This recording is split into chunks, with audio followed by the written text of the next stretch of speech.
What's up, folks? Today I'm going to be giving you a quick DIY on upgrading your alternator to what's called a 3G alternator. This car has already been converted to a 3G alternator, but the process that I'm getting ready to show you is the same. The only thing I won't be covering today is the wiring conversion that you're going to have to do. Other than that, it's a pretty straightforward swap, and it's definitely a good upgrade for your car. This one has to be swapped out because, as you can see, the pulley is all chewed up and it's killing my belts.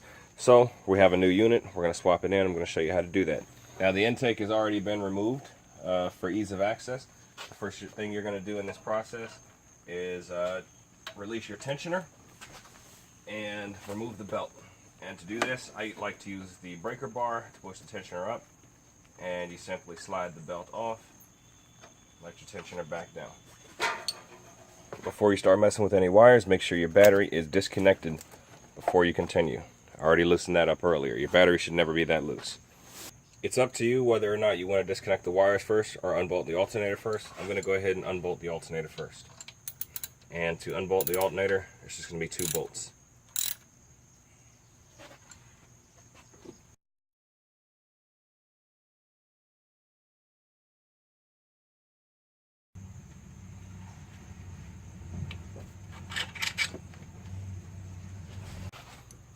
To unbolt your power from the alternator, it's going to be a 10mm nut right there in the back. It's a tight fit, so you're going to have to wiggle it back and forth a little bit to get it to slide out from the bottom bracket.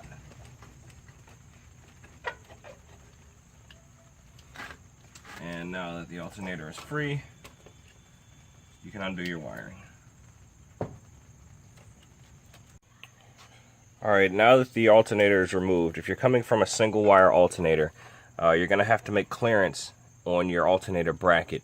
And I did that by basically cutting a chunk out of here, the webbing that goes back and forth. It doesn't make the bracket any weaker, but it takes a little bit of cutting. You have to get your grinder down in there. And the other thing that I did, I can't remember why, but I cut into this piece here where it bolts in at the top, just to allow the alternator to slide into its place better. Once it's all bolted down, it holds fine, but that's what you're gonna have to do to actually get the thing to fit. Now that you have your clearance, everything's ready to go back in just like the same way it came out.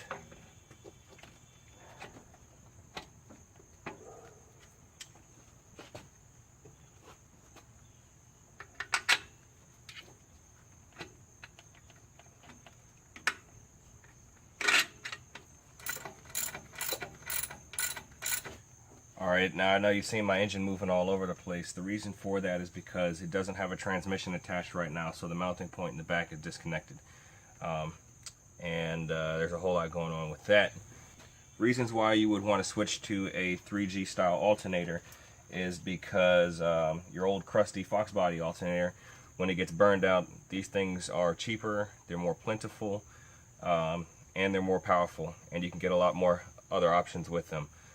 So if you're running auxiliary lights, if you've got a sound system, if you've got electric fans like I have, it definitely helps to have that extra boost of power so you're not putting so much strain on your battery and taking away from the other electronics. So the last thing I'm going to do is put this belt on, pull the tensioner back, put the belt on, and replace the intake.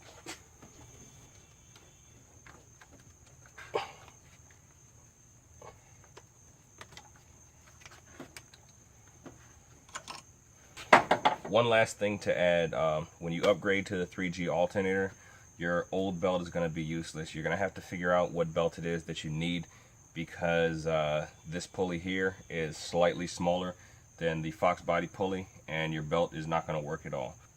I would tell you what belt I'm using, but it's not going to make any difference because I have accessories deleted on here, and it's probably going to be different for you. So with that, you're definitely going to have fun making trips back and forth to the part store trying to figure out what belts you need.